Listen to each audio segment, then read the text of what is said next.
Midnight Oil were more than just a rock and roll band. From the northern beaches of Sydney to the streets of Manhattan, they stopped traffic, inflamed passions, and inspired fans. Midnight Oil tried to inspire ideas such as to be encouraged to live life more passionately and to get involved in the world around you. Beds Are Burning is the first track from their album Diesel and Dust, made in 1987. Beds Are Burning is a political song about giving native Australian lands back. This song condemns the way things were done. It claims that the day of reckoning has come. It also reminds us the suffering of Aboriginal people who lived in peace until British people arrived. They were nomadic, so they were moving from place to place in search of food and water. They respected nature, since for them nature was life with capital letters. They got everything they need from nature: food, water, tools, clothes, and soul energy. In 1770, a British sailor, Captain James Cook, found the fertile east coast of Australia. He called it New South Wales and claimed it for Britain in the name of George III.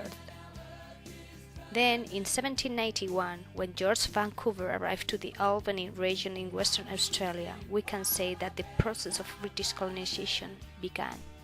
Initially, the European explorers had friendly relations with the Aboriginal people. Governor Phillip always encouraged the new settlers to treat Aboriginal people fairly. But little by little, the relationship became hostile. Aboriginal people realized that colonizers were strangers, people who had come to stay and who seriously disturbed their lives. British people took away land, natural food, and the order of a nomadic life for Aborigines. Their peaceful lives suddenly finished. New people didn't want to learn and live together. They just wanted territories, power, and control over the Aborigines. Between 1790 and 1810, Governor Macquarie decided that the best way of treating Aboriginal people was to civilize them. They decided to replace the traditional way of life with European ways. He wanted to send Aboriginal children to schools, but many left or returned to their tribes after a short time. Macquarie tried to create a settlement for Aboriginal people by teaching them farming and building techniques. But all these attempts failed. Aboriginal people did not want to become farmers. They did not want to build things. They just wanted to retake their way of living. Therefore, Macquarie decided to make laws to place Aboriginal people under British control. In such a way, if Aboriginal people resisted, they could be shot. This was the worst decision ever taken. Between 1788 and 1901, the Aboriginal population was reduced by 90% due to fighting against colonizers and new diseases they could not deal with. Another consequence of British settlement was the reduction of access to land and water resources. The colonizers took the view that Aboriginal people with a nomadic lifestyle could easily be driven away from their lands. By the 1870s, all the fertile areas of Australia had been taken for Aboriginal people and given to the strangers. The loss of land and on other essential resources, such as food and water, caused a horrible situation to Aboriginal people, who were left with no place to live and nowhere to hunt food. During the 1850s, gold was found in southeastern Australia. Many white pastoral workers left their stock farms or ranches to search for gold. Many Aboriginal men, women and children were hired to work in cattle stations and in other less popular industries, such as diving for pearls. But instead of being paid for their work, they just received food, clothing and other basic necessities. Nowadays, the Aboriginal communities live in a remote area where they hardly manage to retain their traditional lifestyle. However, many of them live in poverty equal to the worst in the world. Acceptable education standards are reached by few. Incarceration rates are higher than for non-indigenous people, and alcohol and drugs are widespread and is damaging the health of whole communities. Their cultural and spiritual identity has been eroded by government policies and laws. This is demonstrated in laws which, until late in the 20th century, did not give indigenous people the same legal rights as non-indigenous people. They were not allowed to vote, they couldn't bring up their children, and speaking their languages was forbidden. Practices such as segregation, removing children, and ignoring indigenous law and religion have now gone. Awareness has grown at all levels, from schools and local governments to federal politicians and mining companies, that indigenous people have a special culture which needs to be maintained. An event like National Sorrow Day on May 26 has been settled to express sorrow and regret to indigenous people.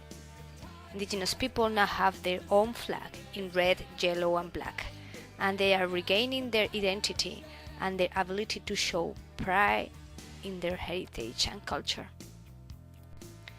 Midnight Oil songs deal with issues such as Aboriginal land rights, conservation and prison reform.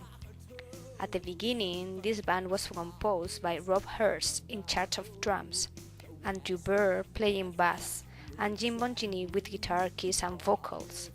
But in 1975, they acquired a new singer, Peter Garrett, and in 1976 a new guitar player, Martin Rothsey, joined the band. Between 1976 and 1980, Midnight Oil played more than 200 times a year around the pubs, clubs and theatres of Australia. In 1978, their first album, Blue Many, was recorded in 10 days and it went gold in Australia. In 1979, a second album called Head Injuries was recorded. In 1980, Bird Noises, in 1981, Place Without a Postcard, and so on. In total, they recorded 13 albums from 1970 until 2002, when the band got dissolved. In 2000, the band performed at the closing ceremony of the Sydney Olympic Games with the word "sorry" across their clothing, a reference to the apology due to stolen generations of Aboriginal children who were forced to leave their families between the 1890s and 1970s. In many cases, these kids could never see their parents again. In December 2002, Midnight Oil officially disbanded when Peter Garrett announced his departure to pursue a future in politics. Among a multitude of honors, both Power and Passion and Beds Are Burning were listed by the Australian Performing Rights Association in the top 30 best Australian songs of all time. The band has won 11 area awards and been inducted into the Area Hall of Fame. In the US, Beds Are Burning is included as one of the Rock and Roll Hall of Fame's 500 songs that shaped rock and roll.